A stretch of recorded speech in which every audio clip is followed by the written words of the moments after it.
Boa tarde. Boa tarde a todos. Sejam muito bem-vindos. Prazer tê-los aqui conosco. Quero já convidar nosso convidado especial, Nailton Cazumbá, que vai estar nos prestigiando nessa parceria com a Capemisa Social. Eu vou convidar o nosso convidado, Nailton, para ele começar a falar aqui conosco. A gente vai estar se apresentando. Sejam todos bem-vindos. Só estou aguardando o Nailton confirmar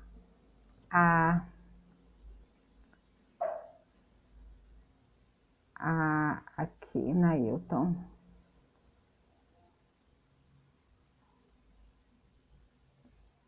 Só estou aguardando o Nailton poder dar um ok para a gente. Deve ser a conexão aqui.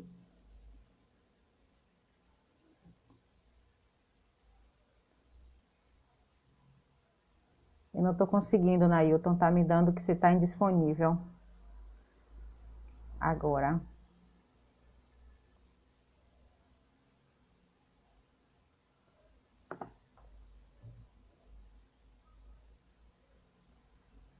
Ok. A conexão. Sejam todos bem-vindos, Juliana, Cristiane. Ai, que bom. Boa tarde, Nailton. Olá, boa tarde. Tá me ouvindo direitinho? Eu estou te ouvindo perfeitamente bem. Ótimo, também estou te ouvindo bem. Que bom, já quero te agradecer por mais essa mais uma vez aceitar o convite da Capemisa Social. A Capemisa Social é uma instituição sem fins lucrativos que atua em todo o país, fazendo assessoramento técnico, político, administrativo e financeiro.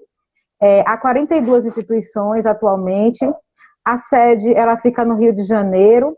A nossa presidente é Janete Cerqueira.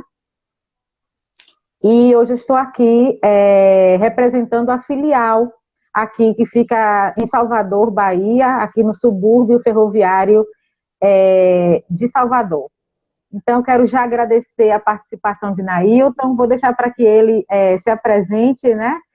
Eu faria isso com muita honra, mas acredito que você pode fazer também a sua participação. Muito obrigada a todos. Boa tarde a todos. Eu agradecer mais uma vez ao convite da Capemisa. Agradecer a Perla também, que fez esse contato comigo. Então, para quem não me conhece, eu sou Nailton Cazumbá, sou contador, com pós-graduação em Contabilidade das Organizações do Terceiro Setor, Controladoria e Auditoria.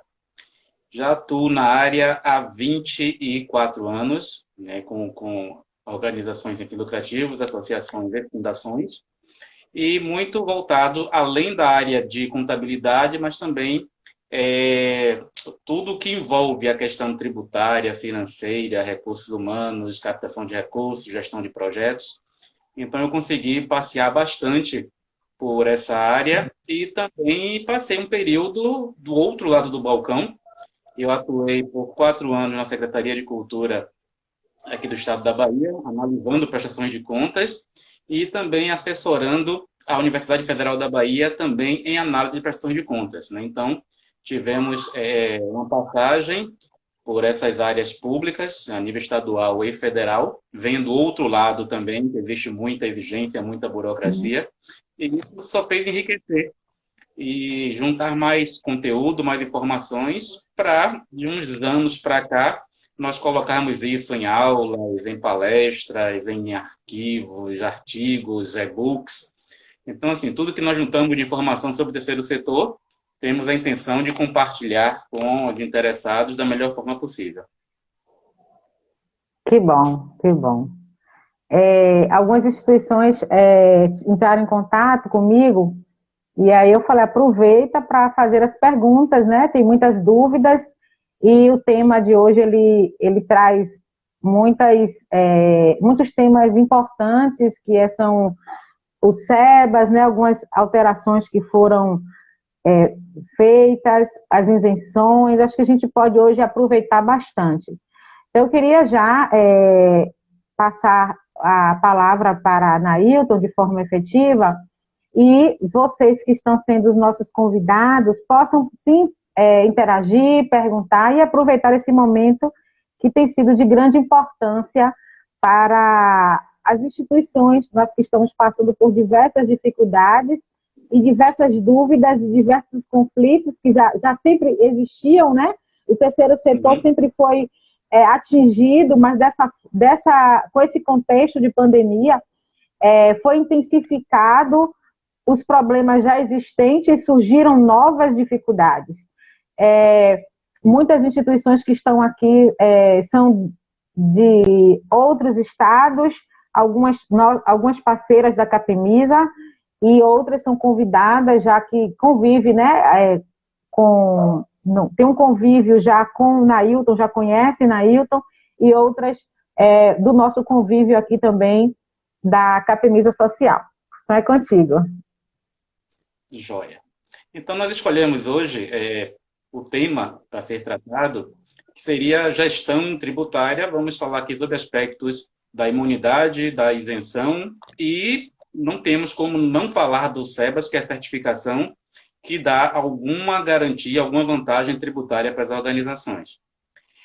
Então, só para contextualizar, né, e para fazer uma introdução, nós entendemos que toda a questão tributária que envolve as organizações do terceiro setor, ela tem um motivo. Mas esse benefício ele não é concedido de uma forma tão simples quanto deveria ser. Então, as organizações têm o direito de não pagar tributos, mas, em compensação, precisa cumprir obrigações prévias, ou seja, antes de ter esse direito garantido, e outras obrigações durante essa situação de imunidade e isenção, e é isso que nós vamos tratar aqui, e vamos contar com a colaboração de vocês. A nível que vocês tiverem alguma dúvida, alguma complementação, estaremos aqui, que hoje é um bate-papo, né? O live tem esse estilo muito interessante, que é o bate-papo, algo informal. Mas, assim, nós vamos colocando as informações e vocês vão complementando, e Perla, a qualquer momento também pode complementar, pode ficar à vontade. Aliás, que você que é, né, a anfitriã, eu estou aqui só como convidado. Convidado de Então, honra. assim, então, por que essas organizações do terceiro setor têm essas vantagens tributárias, né? Porque elas, na maioria das vezes, não pagam impostos. Isso é o mínimo que o governo pode fazer a nível de reconhecimento. As entidades do terceiro setor nasceram para suprir necessidades sociais que o governo não consegue, por alguns motivos, atender. Por questões de insuficiência financeira, por incapacidade técnica, por não conseguir acesso a determinadas situações. Então, esse é o papel das organizações do terceiro setor, né? De alguma forma, elas atuam atendendo demandas sociais das mais diversas áreas. Temos as principais: educação, saúde e assistência social. Mas todos os direitos previstos na Constituição, todas as questões relativas à proteção do meio ambiente, proteção de animais, preservação da cultura, preservação do patrimônio público, tudo isso tem sido atendido, em parte, pelas entidades sem fins lucrativos. Então, nada mais justo do que o governo, ou melhor, o poder público como um todo, entender que esse papel é de relevância e, por isso, essas organizações que estão atuando, complementando, suplementando e, às vezes, substituindo o poder público, ter essa vantagem de não pagar tributos. Mas, como eu falei inicialmente, não é algo assim tão simples. As instituições não vão nascer e dizer: olha, eu sou uma associação ou uma fundação, uma organização religiosa, e por isso eu não vou pagar tributos. Existem regras, e são essas regras que nós vamos trazer aqui, até para vocês terem conhecimento e verificarem no dia a dia se vocês estão cumprindo essas regras. Então, quando falamos dos benefícios fiscais, temos que fazer logo, inicialmente, a segregação do que é imunidade e do que é isenção. Esquecendo o lado tributário, vamos para o lado conceitual. A imunidade seria uma proteção para que algo de ruim não viesse a acontecer. Fazemos a comparação com a vacina. Quando as pessoas tomam uma vacina, elas ficam protegidas para que determinada doença não chegue a atingi-las. e nós vamos utilizar esse mesmo conceito para entender a imunidade com relação aos tributos. E já a isenção, ela não impede que essa doença chegue até a pessoa, mas ela pode evitar que os efeitos colaterais cheguem a determinadas pessoas. Então, quando nós falamos aqui da vacina que protege, que evita da doença chegar, é uma questão de imunidade. E quando essa doença pode chegar, mas existem medicamentos que amenizam o impacto, vamos estar falando aqui de isenção. Então, agora voltando para o lado tributário. Quando falamos em imunidade, é uma previsão que existe na Constituição Federal, na de 88, mas já vinha em outras constituições anteriores, mas a de 88 reforçou essa situação, dizendo que as entidades que forem caracterizadas como beneficentes de educação e de assistência social terão essa proteção constitucional de não haver tributação sobre o seu patrimônio, sobre sua renda e sobre os seus serviços. O texto constitucional fala em assistência social e educação, mas logo depois já houve o reconhecimento de que saúde também faz parte da assistência social. Então, quando falamos aqui de imunidade, estamos nos referindo às organizações que atuam com educação, saúde e assistência social. Então, segundo a legislação, apenas essas podem ser imunes a impostos, ou seja, ter essa proteção, essa vacina. Claro que existem alguns debates de que quem atua com esporte tem vinculação com educação, quem atua com cultura também, quem atua com educação ambiental também é educação. Mas os órgãos de fiscalização e controle, a Receita Federal principalmente, vai verificar a legislação ao pé da letra.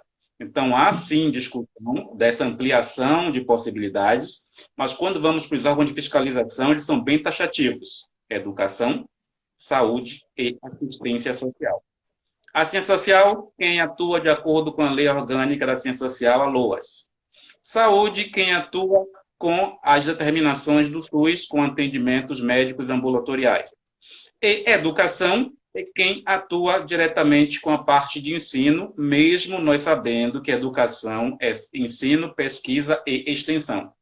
Mas para fins de reconhecimento por órgãos de fiscalização, eles estão se baseando no ensino, ou seja, as escolas que vão até o nível superior. Existem discussões de ampliação dessas áreas, mas a briga vira jurídica. Então, vamos tratar aqui da parte administrativa. Então, recapitulando, a imunidade vai alcançar as entidades que atuam nas áreas de educação, de saúde e de assistência social. As que não se enquadram nessas áreas, elas podem ver as situações de isenção. Mas imunidade são essas três áreas. Mas nada vem de graça. Então, existem previsões legais de requisitos para que sejam cumpridos. Então, não basta a organização, seja educação, seja assistência, que vai sair dizendo que ela é imune. Primeiro, ela tem que cumprir os requisitos. Então, o que é que ainda diz o texto constitucional? Que as atividades têm que ter relação com sua atividade essencial. As atividades de educação, de saúde e de assistência. E atender aos requisitos da lei. Esses requisitos estão no Código Tributário Nacional, que são apenas 3 requisitos para essas 3 áreas: educação, saúde e assistência. Então, o Código Tributário Nacional garante que será imune às instituições dessas 3 áreas que atenderem aos seguintes requisitos. Primeiro, não distribuir o seu patrimônio.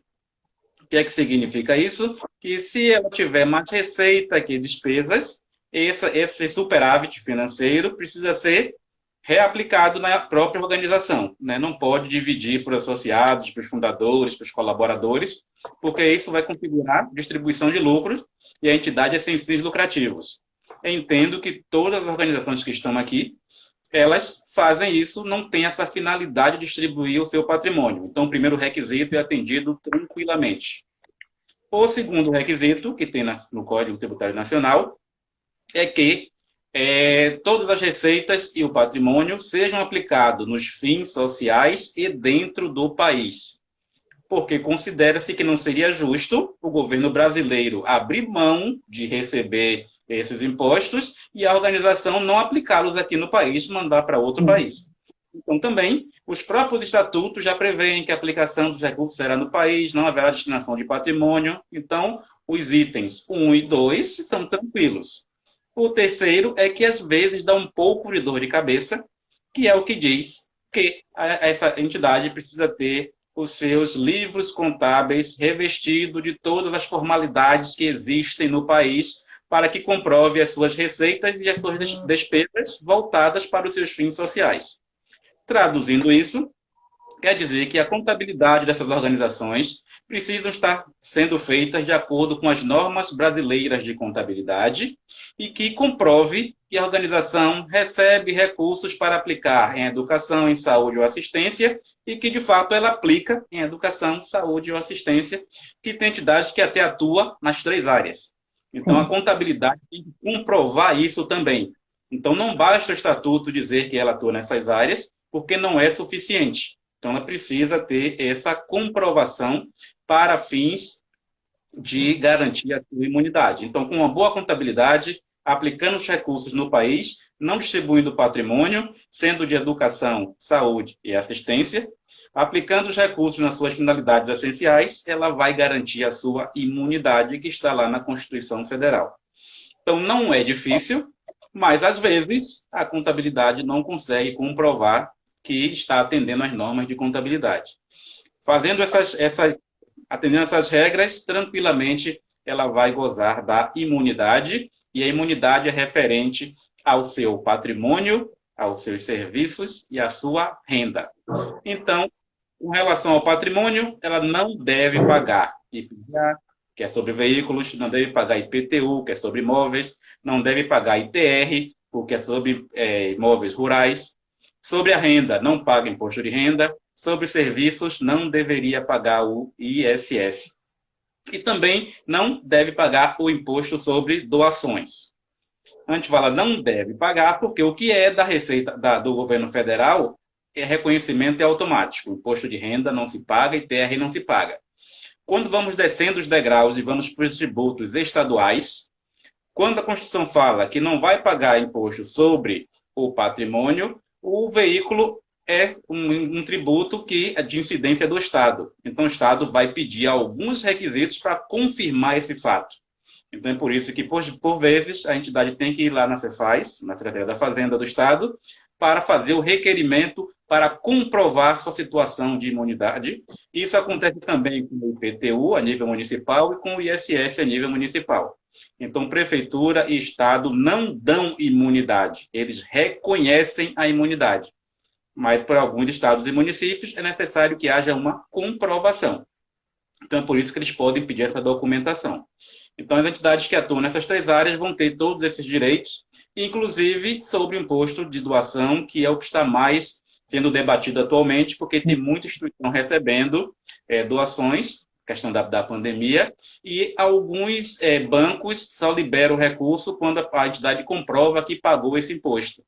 Então, aqui mesmo, na Bahia, já existe um formulário na própria Secretaria da Fazenda, onde é preenchido com os dados da instituição, todas as informações, e eles reconhecem essa imunidade da organização e liberam recurso. O lado ruim é que tem que fazer uma solicitação para cada doação recebida. Esse é um processo burocrático que não deveria ocorrer dessa forma, mas é assim que o Estado da Bahia, por exemplo, está fazendo essa questão do reconhecimento do imposto sobre doação. Então, a nível de imunidade, englobamos esses 3 tipos de instituição. Vou aqui repetir mais uma vez para ficar bem claro, que são as organizações que atuam com educação, saúde e assistência social. Então, elas têm essa garantia constitucional para não pagar tributos. E aí vocês podem perguntar, e as outras organizações que não são dessa área? Como conseguir a questão da isenção? A isenção depende de leis, não depende da Constituição, e cada dono do tributo vai criar suas leis. Por que eu falo dono do tributo? Se o recurso se esse imposto for de competência federal, é o governo federal que tem que criar a lei de isenção. Se for estadual, os estados, se for municipal, cada município. Então, entidades que atuam com cultura, com esporte, com atividades recreativas que não se enquadram como imunes, elas têm direito à isenção com referência a imposto de renda, que ela também não vai pagar contribuição social sobre o lucro. Isso está na Lei 9.532 de 97 do governo federal. Então, a organização que atua nessas áreas ou simplesmente nasceu sob a forma de associação não paga imposto de renda e nem contribuição social sobre o lucro líquido. Isso é automático, porque o governo federal tem a lei e reconhece na hora. Os tributos estaduais, as organizações precisam verificar junto ao Estado quais os procedimentos e os municipais da mesma forma. Então, é um tanto difícil uma entidade que não é de educação, saúde e assistência conseguir, por exemplo, a isenção de IPVA, a não ser que o Estado tenha uma lei própria que diga que a instituição sem fins lucrativos, por algum motivo, é isenta. Então, isso depende muito de cada legislação a nível de Estado e de municípios, diferente das 3 áreas principais que são da imunidade. Então, é muito importante a gente ter esse conhecimento, porque tem muitas instituições que falam uma instituição tal consegue não pagar IPTU e eu não consigo. Essa outra deve ser imune e a entidade que está questionando deve ser isenta, a não ser que o município dê alguma isenção. Mas imagine que são mais de 5.000 municípios no Brasil. Então, cada um vai ter suas regras para definir isso. Então, temos que compreender que há essa segregação e os requisitos a nível federal para a questão da isenção é muito parecido com o da imunidade, só que tem uma ampliação. Então, a gente repete que para a entidade ser isenta, ela precisa não distribuir patrimônio, aplicar os recursos no país, ter a contabilidade organizada, igual da imunidade, porém, tem mais outras regras. Uma delas é cumprir as chamadas obrigações acessórias. O que seriam isso? Seriam declarações que as organizações têm que fazer para os órgãos de fiscalização e controle. A área contábil e tributária tem esse papel de enviar declarações mensais ou anuais, às vezes até sem movimento, mas é uma obrigação acessória que está prevista na legislação. Então, é importante também que a organização tenha essa estrutura contábil, tributária, para cumprir essas exigências, porque a ausência delas pode, além de trazer multas, pode impedir a CNDs, a certidão negativa de débitos, e pode haver a suspensão ou a interrupção desse direito de não pagar tributos. Então, isso também é um ponto que precisa ser observado, precisa guardar os documentos por um período. Então, sim, são coisas que não são nada desesperador, nem um bicho de 7 cabeças, mas é preciso observar essa legislação para que ela seja atendida. Isso é com referência aos impostos. Quando nós falamos de contribuições sociais, que tem uma questão que ela é bem delicada, que aí nós já saímos da parte de impostos e vamos falar da questão do PIS, do COFINS e da cota patronal do INSS. Mudamos de artigo na Constituição e também tem uma previsão de que as instituições que forem de assistência social, educação e saúde também poderão ter o direito de não pagar essas contribuições sociais, que a mais relevante é a cota patronal do INSS. Então, essas organizações nessas 3 áreas também já têm um direito previsto na Constituição. E aí vem o problema da briga jurídica, que saiu uma lei em 2009, que é a lei do SEBAS, dizendo que para fazer jus a esse benefício constitucional, a entidade precisa ter a certificação. Muitas organizações que entram na justiça conseguem ganhar, porque é um direito previsto na Constituição. Então, temos 2 vias para a organização ter um direito adquirido. Ou via administrativa, que é atender os requisitos e obter o SEBAS, ou é via judicial, que é entrar na justiça para conseguir esse reconhecimento. Felizmente, aqui no Brasil está acontecendo dessa forma. Então, são 2 caminhos. Um, ele depende de um advogado, né, para poder entrar na justiça, e o outro depende de uma organização estrutural na entidade e fazer um ajuste da contabilidade para que atenda essa legislação. Então, as organizações que vão ter direito a não pagar essas contribuições são as de educação, saúde e assistência social.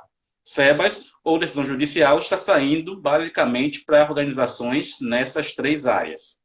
Então, com relação ao SEBAS, que nós ficamos também aqui de trazer algumas informações, existe desde 2009, quando a lei saiu, processos de que essa lei seria inconstitucional, que não podia criar regras, já que já está na Constituição a definição, tinha que ser uma lei específica para tratar disso e não uma lei ordinária. E, enfim, foi julgado em 2017 uma parte, 2018 outra, 2019 outra, que chegou a algumas definições, mas não clareou totalmente a nossa vida. A lei do SEBAS tem uma série de requisitos para que a organização consiga obter a tal da certificação. Então, dentro da documentação toda que precisa ser apresentada, uma delas, uma questão que é bem forte também, a questão contábil, mas outra era a questão das contrapartidas. A lei do SEBAS dizia que uma entidade que atua com educação tinha que comprovar que pelo menos 20% é gratuidade. Essa definição de 20% de gratuidade foi julgada inconstitucional este ano.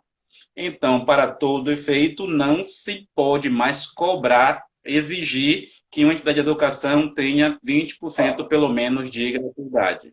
Só que a lei do SEBAS, esse artigo foi julgado inconstitucional, mas a lei continua valendo e o artigo continua lá, mesmo com a decisão judicial. Com relação à assistência social, a contrapartida exigida era que tinha que ser 100% gratuito. Foi julgado inconstitucional também. Então, teoricamente, uma entidade de assistência social que cobre por uma parte do seu serviço, desde que não vá de encontro a LOAS, ela não estaria mais vedada de ter o SEBAS. Decisão judicial. Porém, a lei continua lá com os mesmos requisitos. A parte de saúde não foi julgada ainda, mas certamente a decisão vai ser a mesma, porque hoje, para ter o SEBAS Saúde, precisa comprovar, no mínimo, 60% de atendimento ao SUS. Pelo andar da carruagem, isso vai cair também.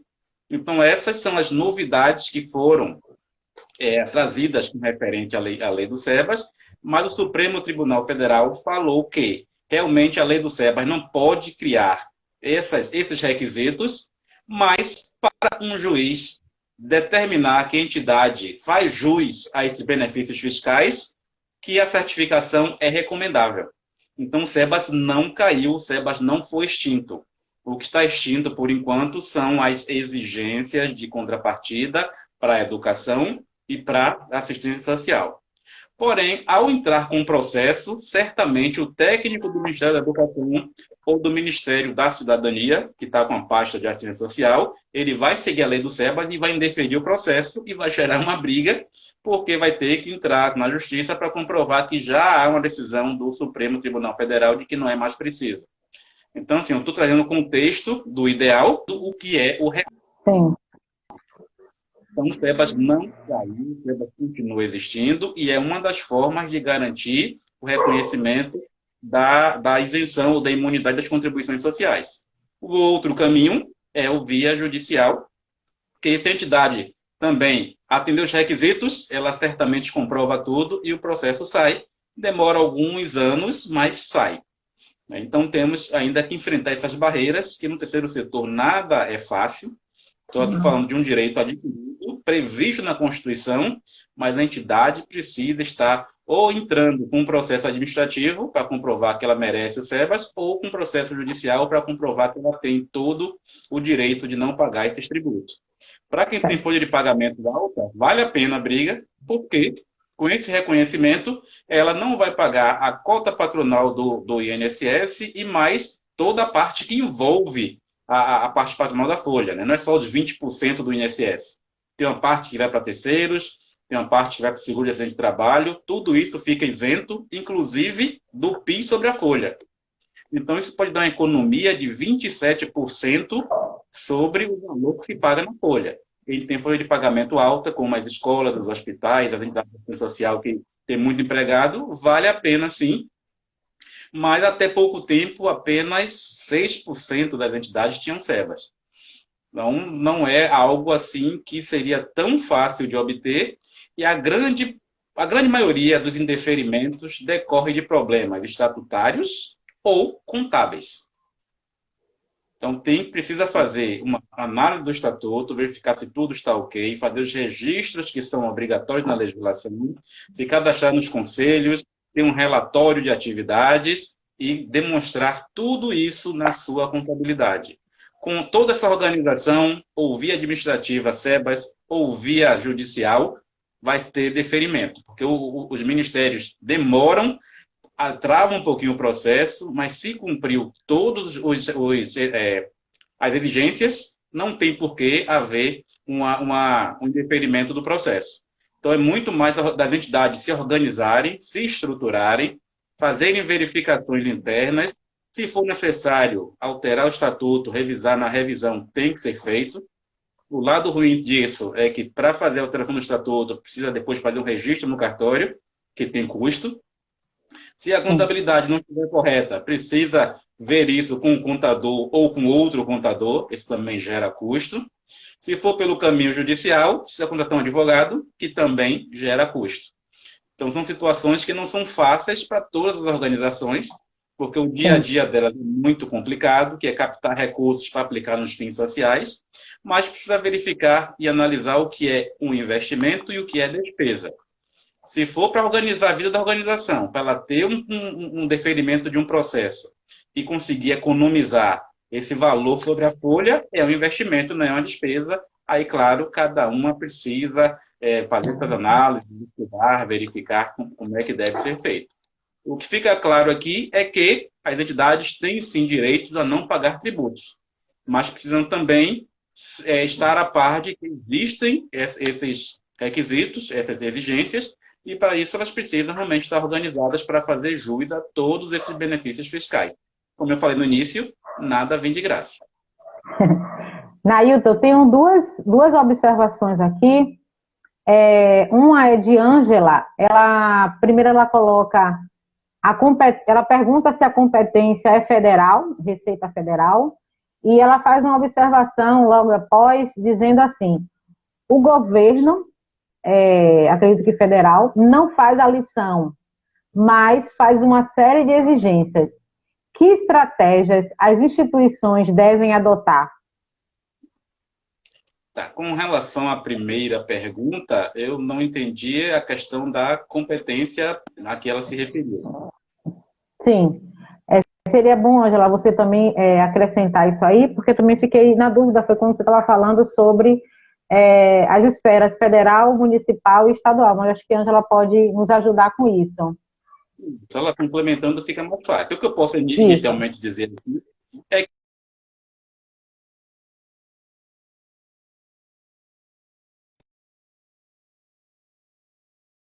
que eu acho que você travou. Voltou? Voltei. A nível federal, tem o imposto de renda e o imposto territorial rural, que é o ITR. O que é de competência estadual? O IPVA, que é o imposto sobre os veículos automotores, o ICMS, que também é estadual, e o imposto de doação. E a nível municipal, temos o ISS, que é sobre serviços, o IPTU, sobre imóveis urbanos, e o ITBI, que é quando há uma compra e venda de imóveis, né, a nível oneroso, alguém pagando para alguém, ele se enquadra na competência municipal. Não sei se foi bem isso que ela perguntou, sim, mas se não for, faz a pergunta que nós tentamos responder. E eu concordo com ela que o governo, nas três esferas, eles têm regras, mas nem sempre cumprem, mas o que tem de exigência para terceiros, eles fazem muito bem. Então, realmente, não fazem o dever de casa e criam uma série de regras para que as organizações e empresas também, isso acontece muito, até em licitações. É muita exigência para quem não está cumprindo totalmente as suas exigências também. Mas eles têm o poder de mandar, têm o poder de exigir, têm o poder de não repassar recursos, de não dar as isenções das imunidades. Acaba sendo uma relação injusta. Então, cabe ao mais fraco cumprir ou ficar reclamando. Infelizmente, essa é a realidade, porque até os órgãos de fiscalização também fazem parte do poder público. Então, acaba sendo muito difícil, mas eu concordo plenamente com a Ângela de que realmente é muito difícil brigar com o próprio governo, e a estratégia foi o que eu falei aqui, verificar o que rege a legislação, o que é que precisa fazer feito, organizar a casa, demonstrar que cumpre os requisitos, e aí ninguém vai tirar esse direito das organizações. Precisa Sim, realmente se estruturar. Perla, vou só pedir aqui a sua permissão para cumprimentar algumas pessoas fica à vontade. que eu conheço. Aquelas que eu não conheço, eu já dei o meu boa tarde, estou repetindo aqui o boa tarde, mas tem um grande aqui, Márcio Lopes, que é uma figura aqui também maravilhosa, me dando os parabéns. Tem o Lucas Seara, Sim. da OSC Legal, que tem um trabalho maravilhoso. Eu chamo ele aqui o rei das lives, que ele faz live com gente fera do país inteiro, é um parceiro grande. E, ó, Então, o Ailton Moura também, que está aqui, e mais algumas outras pessoas, a Emanuele Medeiros, a Daniela, né, que bom. daí, né, da instituição. Enfim, quero agradecer a presença de todos. E aí, Perla, vê o que é que nós temos mais aqui de pontuação Sim, para nós irmos discutir com esse temos. público. Temos algumas. Ailton pediu também uma explicação, Daniela também fez uma observação, mas antes de eu falar sobre Janete, também fez uma pergunta.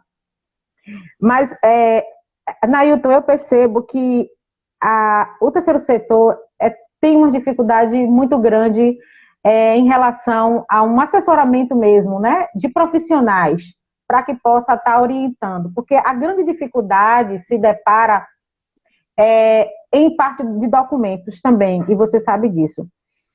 O que tem acontecido também muito frequentemente é a fragilidade até com os órgãos públicos para orientar as instituições. O que acontece? As instituições, elas têm, isso já é uma rotina há mais de 3 anos, eu posso garantir isso, que as instituições elas chegam nos conselhos solicitando a inscrição, porque a Secretaria da Fazenda orientou que fosse ao conselho pedir uma inscrição para que conseguisse a isenção, no caso de ISS. Só que o que acontece? Quando a gente vai, o conselho vai analisar essa instituição, ela não tem nenhuma atividade da assistência social. Então, a instituição ela termina sendo frustrada, porque o órgão de controle ele precisa também ter essa validação no seu fazer profissional da instituição, ou seja, se a instituição ela não executa atividades de assistência, ela não consegue receber esse certificado. Então, acho que o que a gente precisaria mesmo, enquanto entidades de assistência, seria realmente esse suporte técnico que nós não temos, eu digo nós como um todo, e esse investimento que você fala, é preciso analisar, também ver e trazer esses profissionais, né? E aí eu falo de profissionais de contabilidade e tantos outros, que possam dar esse suporte para a instituição, para que não fique perdendo tempo e se debatendo, às vezes, com quem está do outro lado, não tem também esse entendimento de que não é simples assim. Vai lá num órgão da assistência, vai lá no conselho da criança, vai lá no conselho da educação e peça.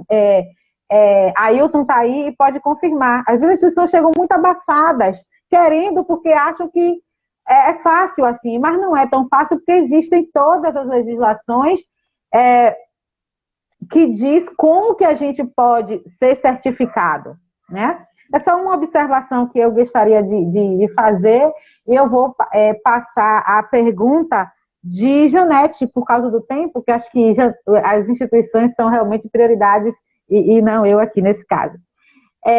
Janete, ela pergunta em qual órgão ou declaração ela consegue comprovar se a entidade é imune ou isenta? Vamos lá. A imunidade é decorrente da atividade social da organização. Então, ela tem que atuar com educação, saúde e assistência social. Quando eu falo atuar, ela tem que ter essa previsão no estatuto como uma das finalidades. Precisa registrar isso no seu cartão de CNPJ como atividade.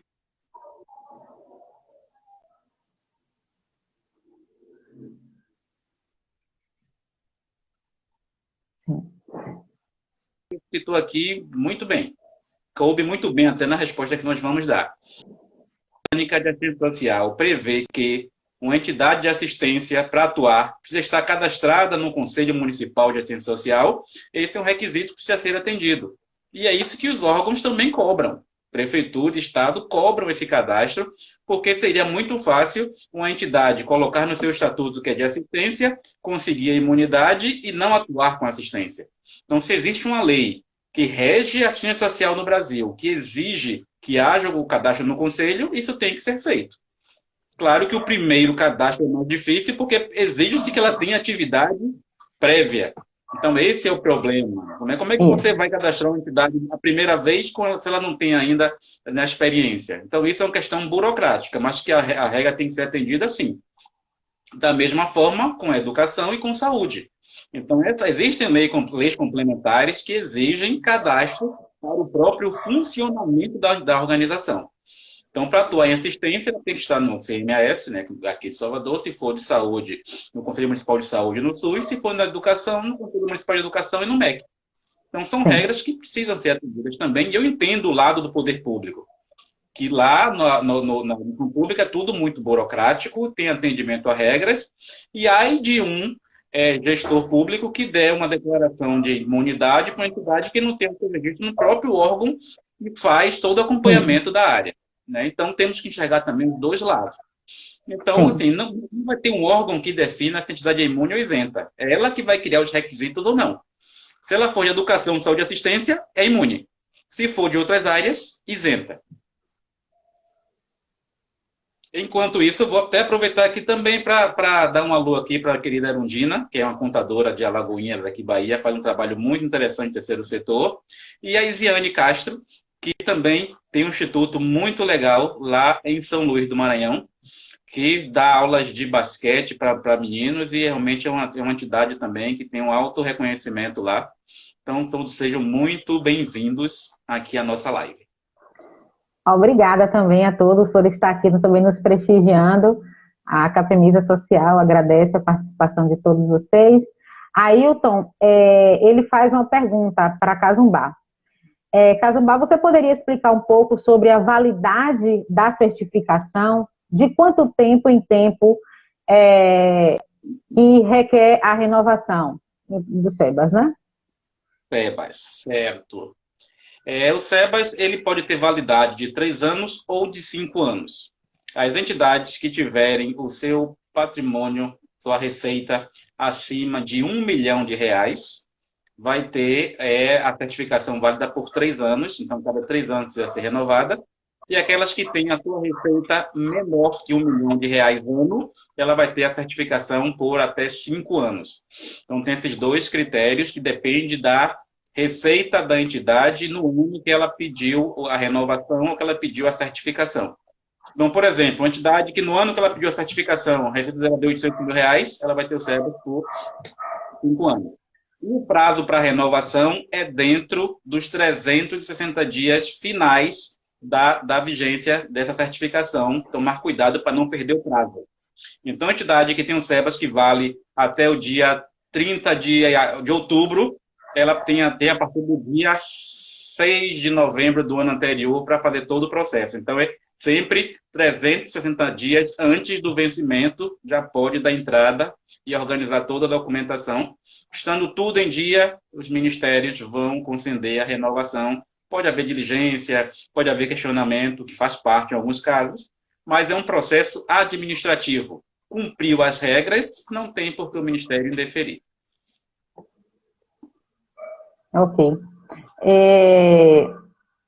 Daniela Menezes, né, é supervisora do Lar Fabiano de Cristo, aqui em Casa de Eugênia, em Salvador. Ela coloca assim: a sociedade civil, né, precisa se organizar. Travou um pouquinho, não consegui entender. Travou? Tá para repetir, Denise? Você falou Daniela? Daniela Menezes, ela é supervisora da Casa de Eugênia, do Lar Fabiano de Cristo, aqui em Salvador. Ela fala o seguinte: a sociedade civil precisa se organizar para que consigam fazer com que o Estado execute o seu papel e apoie essas instituições que fazem o seu papel. que é o papel do Estado, né? Que o Estado deveria estar fazendo e o terceiro setor se organiza para executar. Até porque tem muitas organizações que estão brigando sozinhas. Em cada situação, elas tentam requerer seus direitos, e se houver uma rede, uma organização, um Isso. conselho, uma estrutura que una várias organizações, fica mais fácil de discutir. Né? Quando às vezes eu falo que precisa brigar, não é no sentido brigar de luta, mas o brigar de Sim, reivindicar. Então, sim, esse papel de alguém ou algum grupo estar juntando as organizações é muito importante, algum tipo de sim, conselho, de associação, de confederação, até para que discutam as situações em comum e assim possa haver uma representatividade de peso. Porque sim, uma sim. vai, discute, briga, a outra vai, mas se tiver algo, uma estrutura Ó, maior, isso pode acontecer. sim, sim, verdade. Paulo Argolo, ele é uma pessoa que trabalha no Projeto Fama. Projeto Fama, ele trabalha com inserção de jovens autistas ao mundo do trabalho. E ele está fazendo uma pergunta sobre o pedido de certificação é solicitado a qual órgão da administração pública? A questão do SEBAS, ele é administrado por 3 ministérios. Então, se a organização, se a entidade atua com assistência social, ela vai fazer o requerimento ao Ministério da Cidadania, que hoje é quem está com a pasta da assistência. Se for Sim, saúde, Ministério da Saúde, se for educação, Ministério da Educação. Cada um desses ministérios tem portarias específicas, legislações normativas específicas, com regras específicas e até sistemas específicos. Então, sim. hoje as 3 áreas já têm sistemas próprios para receber a documentação, não precisa mais mandar nada pelo correio. Então, no caso Isso, dele, certamente, é assistência social. Então, é tem que assistência. ter via Ministério da Cidadania, uma plataforma específica que iniciou em 2019, onde todo o processo ele é encaminhado, digitalizado nesse sistema, faz um cadastro da organização, e aí o Ministério analisa, se for o caso, pede mais documentos, e no final do processo defere ou indefere a certificação. No caso de Paulo, Paulo pode pedir assistência e educação, porque ele trabalha com as duas políticas e ele tem certificação das duas políticas. Certo. Então, mas Educação e nesse caso é importante definir qual é a atividade preponderante. É ela que vai sim, definir qual é a área do sim, SEBAS. sim, Se o público atendido for pessoas com algum tipo de deficiência, isso geralmente se enquadra na área de assistência, desde que educação e sim. saúde sejam complementar. Então, muito provavelmente, a área dele vai ser de assistência social, como acontece com as APAES, com as Pestalozes, Sim. Instituto de Ciências da Bahia. Eles têm as 3 áreas, mas saúde e educação são complementar para a assistência da pessoa com deficiência. Então, o caso deles é de assistência social. Nailton, foi bom você colocar sobre isso, porque eu sempre estou em diálogo com o Paulo. Paulo, a instituição dele, ele se vê muito na educação, porque ele trabalha fazendo um trabalho de educação com os meninos, né? Os meninos têm dificuldade, as dificuldades são diversas, então eles se identificam muito com a educação.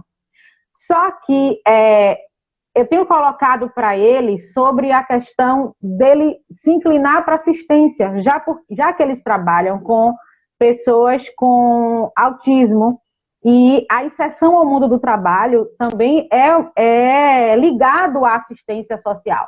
Então, acho que essa dúvida ele acabou de colocar. Bom saber essa dúvida, assistência ou educação. Então, eu sempre estou dialogando com ele sobre isso, que ele precisa se ver também na assistência, porque ele presta serviço de inserção ao mundo do trabalho, que é a Resolução 33 do Conselho Nacional, e também ele trabalha com pessoa com deficiência.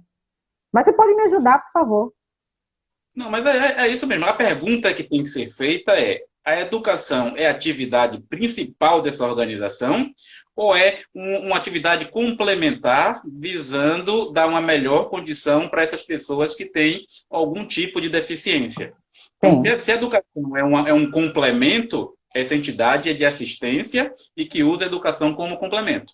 Se ela for realmente voltada para a educação, aí sim ela vai ter a certificação via MEC. Mas, na maioria dos casos, quando há algum tratamento específico para a pessoa com deficiência, eles se enquadram em assistência social. E uma outra forma de verificar isso é a preponderância dos gastos. Se os custos maiores forem em educação, aí tem um direcionamento para o MEC. Mesmo assim, quando a entrada no ministério incorreto, eles geralmente encaminham para o ministério correto. Eles também dialogam.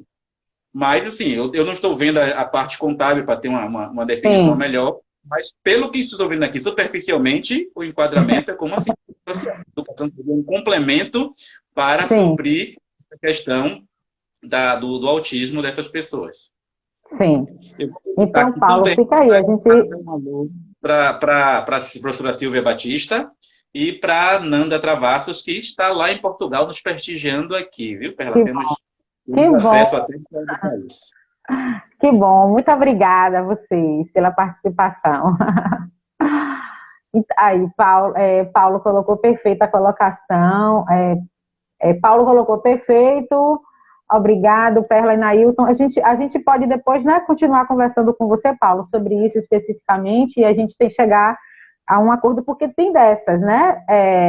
Professor Nailton, tem dessas. Às vezes, a gente se depara muito com a instituição, ela está ofertando um serviço, ela não consegue identificar qual é realmente o serviço que ela está ofertando, porque a política de assistência, ela é complexa, e às vezes a gente fica meio que precisa mesmo desse assessoramento do assistente social, do setor administrativo, do contador, do advogado. A instituição ela precisa estar assessorada de forma efetiva para que ela possa entender realmente o que ela está ofertando e se identificar como entidade de assistência ou não. Isso, perfeito. Porque a instituição, quando nasce, é um grupo de pessoas que quer fazer o bem.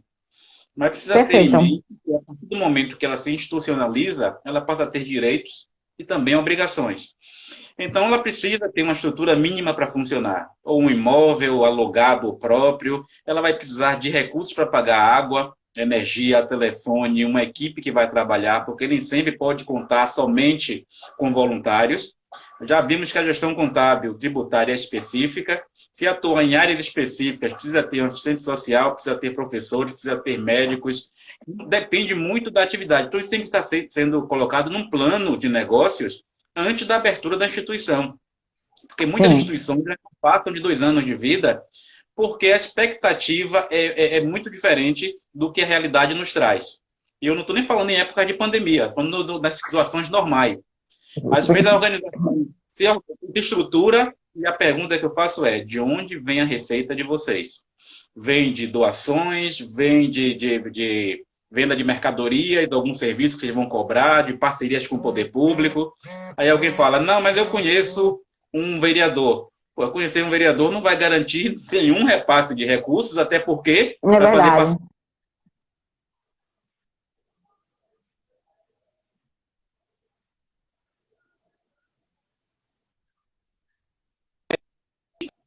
logo no início, antes até de abrir a organização, e aquelas que já estão abertas, sempre rever um plano de negócios.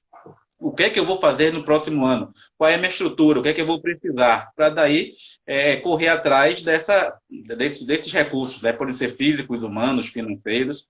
É questão mesmo de administração, de gestão. É verdade. Sim, sim. Verdade.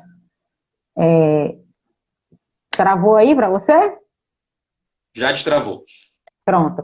José Valmiro está falando aqui, Nailton, o mestre do terceiro setor na Bahia. Pronto. Então a gente... Drica de Fortaleza falou que ficou sem áudio. Não sei se já voltou. Eu estou te ouvindo bem, eu estou te ouvindo bem. Então, espero que todos estejam nos ouvindo bem. Se tiver alguma dificuldade, eu acredito que seja a internet aqui onde eu estou, está chovendo. Como diz aqui na Bahia, está um toró.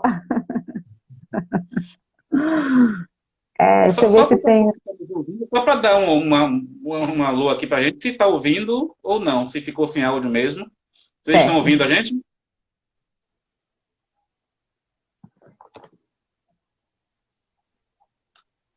Aqui está Paulo disse que ok. está ok, então vamos Paulo disse considerar que que tá. está ok. Acho que às Então, vezes dá uma caídazinha. é normal essa instabilidade na internet. Então, toda essa estruturação da gestão das organizações precisa ser pauta sempre de discussão. Sim, Nós sabemos que o objetivo principal é sempre conseguir recursos para os fins sociais.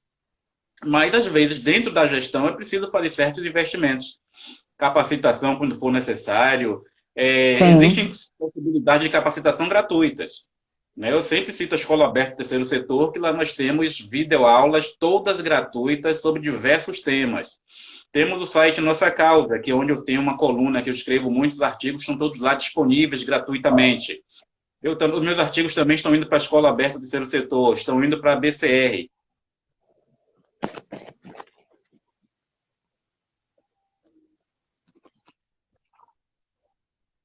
Entidades.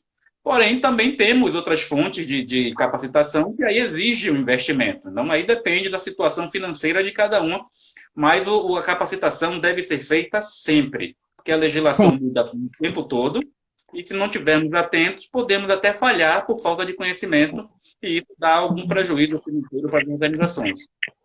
Isso, é verdade. Bom, acho que nos resta agradecer a participação do pessoal, porque vai encerrar já, foi rápida. Quero agradecer a todas as parceiras que estão aqui, a Mansão do Caminho, Helder, Benedita, de Nazaré das Farinhas,